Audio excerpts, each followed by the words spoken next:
I'm Jesse, and we're Husky Machining. Machining started for me as a hobby about a decade ago. I graduated college, and my first paycheck was I bought a used little manual lathe that I still have today, and I just had a blast with it. I first started by making anything I could, little desk cannons, little spinning tops, and I fell more and more in love with machining that I really wanted to try CNC machining, but at the time costs were pretty prohibitive for me, so I built, using that little manual lathe, a desktop gantry style CNC machine using Mach 4. And I used that little machine to actually do little projects and make little sized gizmos to sell, enough so I could actually buy a Tormach 770, and that was my first real CNC machine that I ever had. And I moved that right into my 2-car garage that I used to keep my shop in.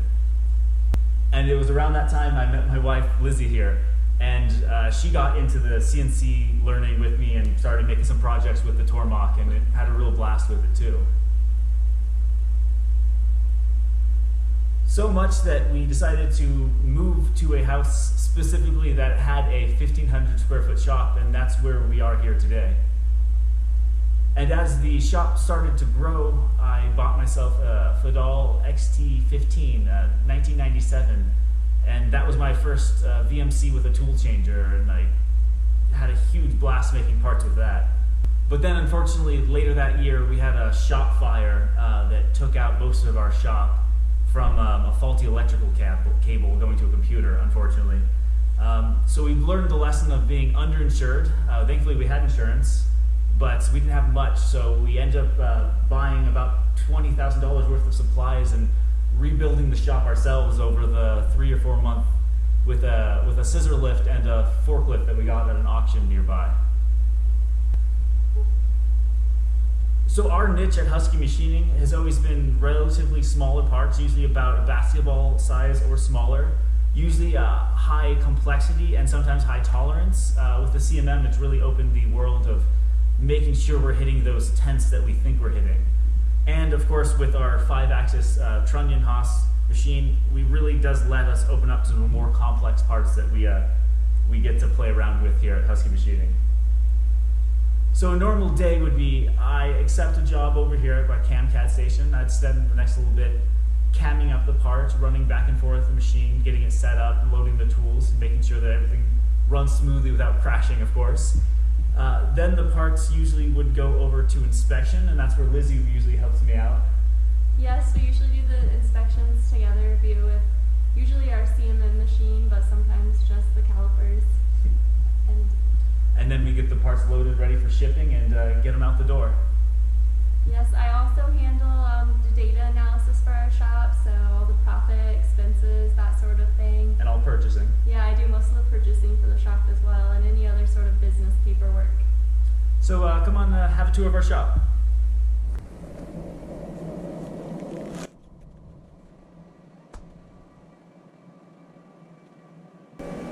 Hi, my name is Jesse Guthrie, and welcome to Husky Machining. I started this business in a pole barn in my backyard in 2018. I started it with this machine here. It's a Haas VF2. I got this thing secondhand, about 5 years old, with a TR160 trunnion on it, and that's really helped me get into the more complicated work that other shops would normally push away. Now, something that's also been super helpful, having the 5-axis trunnion, is early on I built myself a little shrink fit tool holding machine that allows me to quickly and easily change out shrink fit tool holding tools. And I do like to keep a fair amount of tools chucked up and ready to go where I need them. I also keep all of my end mills, collets, and all other necessary things to get the mill running all over here, so I have it handy when I need it. I keep all of my 4-flute tools, all my 3-flute tools, right where I need them. I also, of course, can't have a machine shop without at least a drill press or two, so this guy's helped me out for many occasions. I also got myself a little tap holders, helps get those taps nice and square, which is also super helpful. Oh, and of course, I'm sure most of you guys already know how helpful one of these guys are.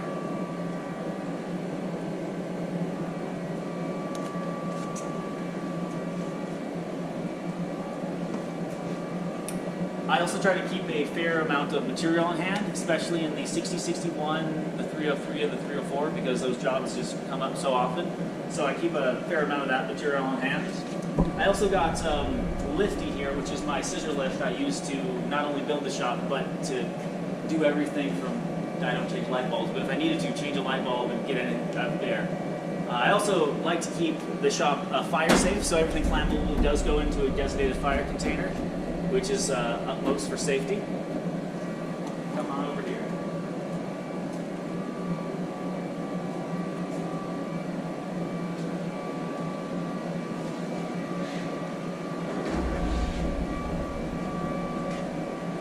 This was my second machine I ever got from my shop. It's a Husky ST10, I think it's a 2014. It's a small little turning center, but it's been great handy for little jobs. Come on over here. I also keep a my press section and hardness tester over here. It's kind of a handy thing to have. I don't use too often, but when you need it, you do need it.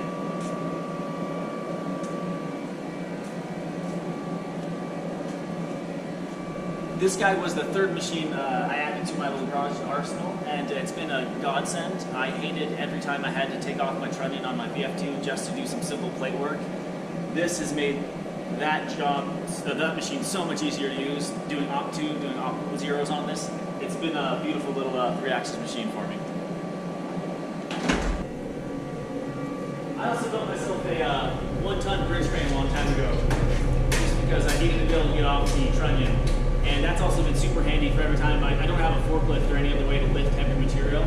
So this guy's been helpful for material to be dropped off, and I use this guy to haul it back up and load it on one of the racks for cutting. Come show you my little CMM area.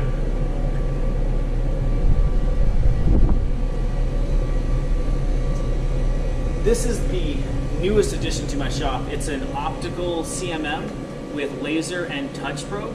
So just like a CNC CMM, this guy can go down with touch probes and touch off and get your things, get your datums and all your different features, or it can use laser through the lens or a optical measurement, so that's an optical measurement machine, and measure most of its features. So not only is it much faster than a standard CMM, it's non-contact and it has its benefits for that way too.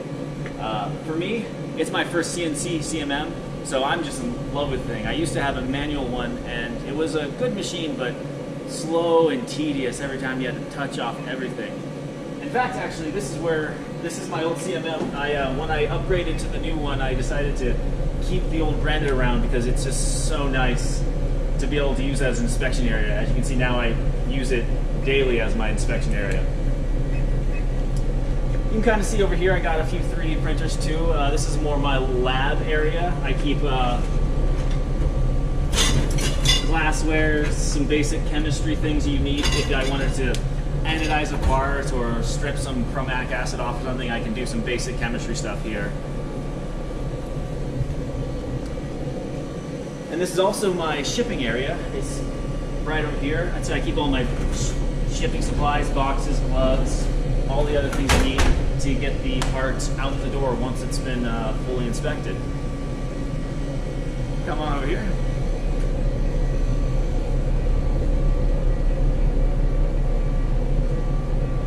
This is my mess up cabinet where I keep all the parts that didn't make spec, but were just maybe just a little too pretty to throw away. So I like to keep them just to remind myself how to make the part next time.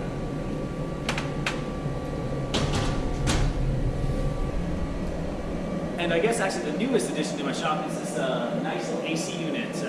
I kind of need it here because in the beautiful state of Utah, it gets above 1 billion degrees about 1 month out of every year. So this is not only helping keeping me cool, but also my new CMM at its target temperature of 68 to 70 degrees. So it's really making everyone in the shop happy. And this is where the wife keeps her weight set, because I don't lift, that's not my cup of tea, but I'm over here in the break time always climbing up on the walls.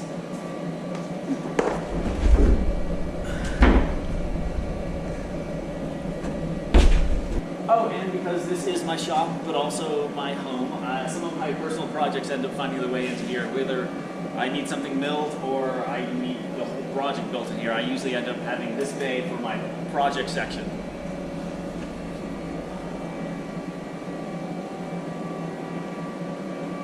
And of course, every shop needs a cut department. Mine's small. For a lot of plastic and aluminum, I get by just using my own Hitachi skill saw here. But for anything hard or bigger, I use my 7x14 chop saw here. It's a Ventomatic brand, but it's one of the generics, and it's really been a lifesaver for cutting all the titaniums and stainlesses and whatnot.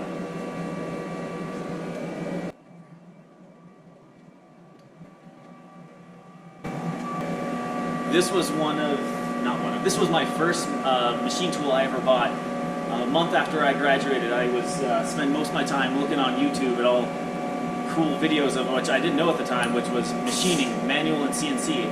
And I was so hooked seeing brass chips flying off of what I didn't know at the time was a machine tool that I got my first check out of school and I went out and I bought this guy used for 500 bucks. And it changed my life. I was going a different path and now I'm a machinist because of it. I also like to keep a decent amount of plastics on hand and all of my remnants from jobs. You'll never know when you have another job with the same material. I try to keep them all sectioned and organized so I can keep the material certs all in files so I can make sure that if a job does need that, I don't have to buy the material again if I already have material with certs. So that's always handy. Over here we just have behind my mills, you have some storage where I keep all my little trinkets and tools and things that you end up needing for both running a machine shop and fun. Then this is where I try to keep this outfit organized when I got jobs in queues, jobs that have been shipped, and jobs that are waiting finisher, so I don't make sure I don't forget anything. It's more of my handy checking in. This job is in, this job is done. Kind of keeps it nice for me.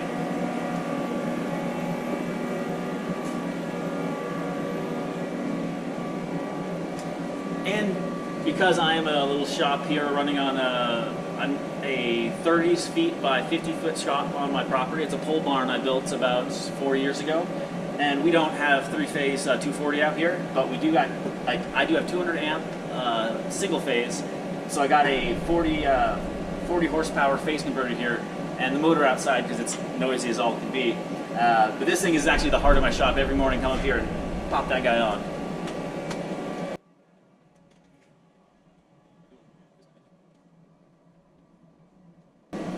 I do have projects about everything that interests me. So this is my soldering and electronics station where I keep little bolts and all little things I need necessary, not to mention electronics projects, motors, things like that for projects.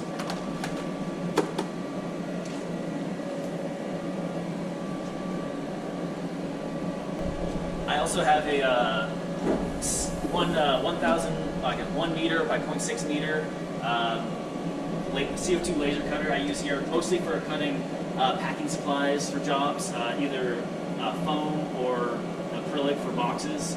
It's been surprisingly a super helpful tool. Also for CMM inspections, it's so great to laser out template holders to load in your parts. So this has been every tool is a godsend, but this is one of my favorite tools to use.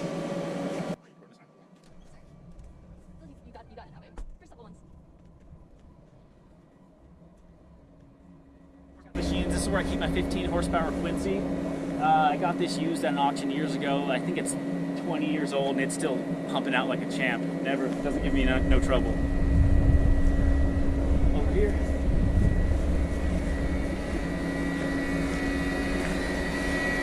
This is my small little deburring and sandblasting area. I don't use it too much, but every once in a while you need a sandblasting part. And I try to keep all the dirty stuff outside just because it's nasty. Besides that, storage, I do a little bit of vibratory deburring for some parts, but nothing too exciting out here. Let's go back inside.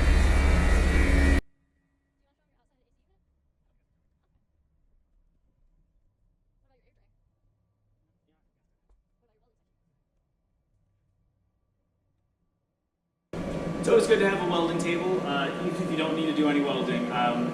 I used to be a welder with paint through my school, so I Still keeping around a little a little Miller TIG welder, just for you never know when you need to weld something to a bolt of a head to get something out, or just work on a project. It's super handy to have. Well, that was the whole shop. Like I said, it's not too big. It started off just 3 years ago with one machine, and it's been growing a lot since then. And I hope to keep growing it for the next few years. I want to thank Practical Machinist for letting me do a shop tour. I've been loving all the other shop tours. It's how I get ideas to make my shop the way I made it, the way I like to make it, if that makes any sense. So I do want to thank you again, Practical Machinist, for letting me put up this video.